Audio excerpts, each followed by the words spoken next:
stand on this stage with you and the other distinguished speakers here today. Nicki Minaj work. So you guys know that over the last few... All right, everyone. The internet is going bananas about Nicki Minaj's recent speech at the UN. Since Nicki has recently been on a Trump-supporting rampage, we must discuss everything that preceded the UN speech before we begin. Now let's go back to the beginning of November. Bees in the Trap by Nicki Minaj was playing in the background when Trump and Melania were featured on the White House TikTok page, and Nicki lost her mind about this. She reposted it, discussing the President and First Lady of the United States, and offered anyone who submitted it to the White House TikTok endless backstage passes. People initially thought, okay, maybe she's just excited her song is being used. However, she continued. Nicki shared another White House TikTok a few days later, and it was genuinely praising Trump's initiatives.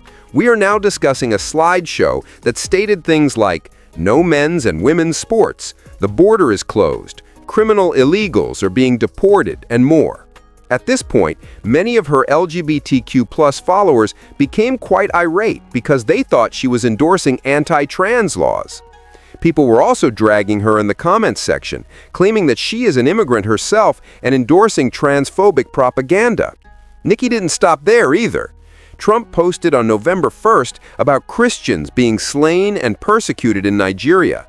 Nicki co-signed, praised him for standing up, and stated that no group should ever face legal repercussions for practicing their religion. Now, Nicki doubled back as her LGBTQ+ supporters criticized her for endorsing Trump in light of all that he had done to their group. In essence, she stated that this is not about them. She essentially told them that while Christians were being killed, they were making it about themselves. As a result, Mike Waltz, Trump's UN ambassador, invited her to speak at the UN. Additionally, Nicki made history yesterday by being the first female rapper to speak at the UN. She wore an all-black dress, acknowledged that she was really anxious, and thanked Trump for his leadership on the Nigerian issue in her remarks. She discussed how Christians are being persecuted and murdered in Nigeria, and stated that defending them is about bringing people together rather than picking sides. Honored to stand on this stage with you and the other distinguished speakers here today to shine a spotlight on the deadly threat faced by thousands of Christians in Nigeria. I would like to thank President Trump for prioritizing this issue and for his leadership on the global stage in calling for urgent action to defend Christians in Nigeria, to combat extremism, and to bring a stop to violence against those who simply want to exercise their natural right to freedom of religion or belief. However, the Nigerian government and all of your experts are refuting Trump's assertions. They now claim that everyone in Nigeria is impacted by the violence, not just Christians, regardless of their origin or views. The president of Nigeria even expressed his shock at Trump's remarks about perhaps invading their nation. Let's now discuss the responses, as both Tamika Mallory and Amanda Seales had something to say about the entire circumstance. As you were probably aware, Amanda is quite talkative. Amanda Seales then added, "This is a perfect example of why it's important to have people around you who know more than you." Look at it. Nicki Minaj working with Trump admin on plight of Christians in Nigeria. Either she's getting a check, or she was MAGA the whole time, or she genuinely thinks that she's doing something good, which, by the way, is why y'all need to have people around you that know more than you. And by y'all, I don't just mean celebrities. Everybody.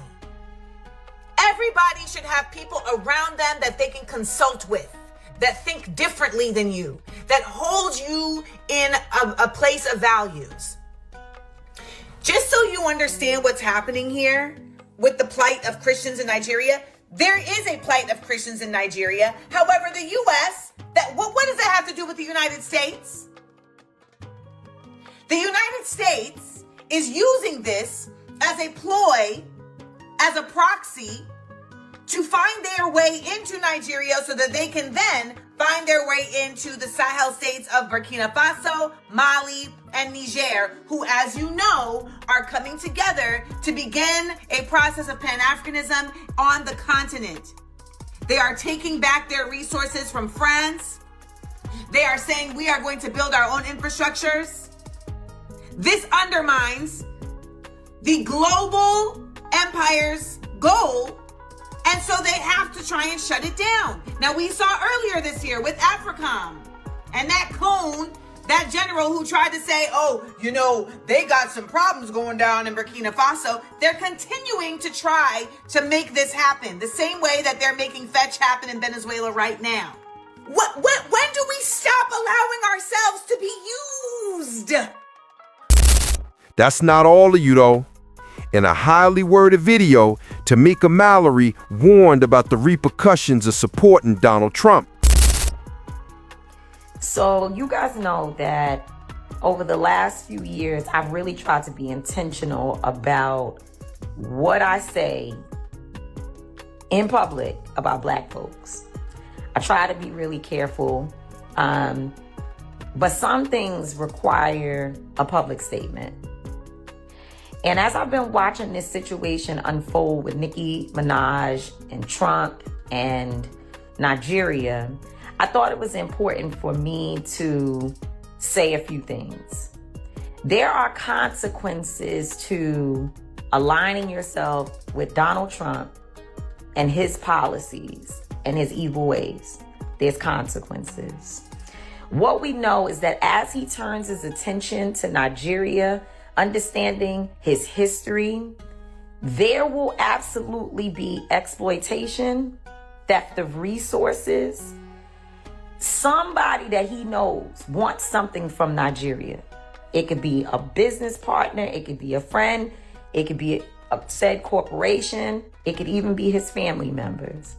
But they will invade Nigeria and exploit the people for their own benefit.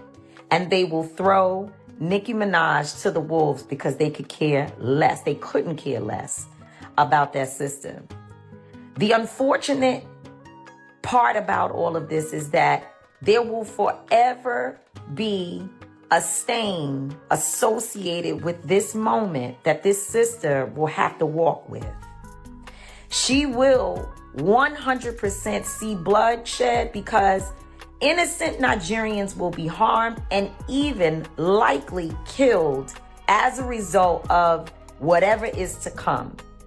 And she will have that on her hands.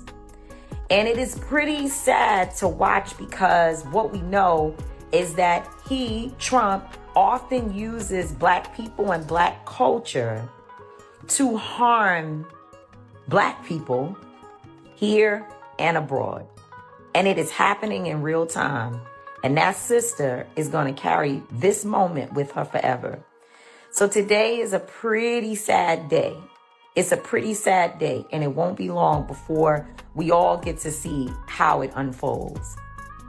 Maybe she knows, maybe she doesn't. Maybe she doesn't have anybody around her to inform her. But history tells what's going to happen, and it's, again, a pretty sad day. To be honest, Tamika has a really good point. I mean, Trump always has a hidden agenda. Therefore, you really can't believe anything he says about what he plans to do or why. Nicki has been speaking at the UN on behalf of the Trump administration, despite her repeated claims that she doesn't take political sides. Therefore, it's difficult to conclude that she isn't truly picking sides. The crucial question is whether Nicki was being used as a ploy in a larger political scheme, or if this was indeed about Christians in Nigeria. In light of Trump's past, I firmly believe that he has taken advantage of her because, once more, he has a track record of exploiting others to achieve his goals. However, I'm curious about your thoughts on the matter. How do you people feel about Nicki supporting and endorsing Trump? Please share your thoughts regarding this scenario in the comments section. I'll chat to you later. That's all I have for you.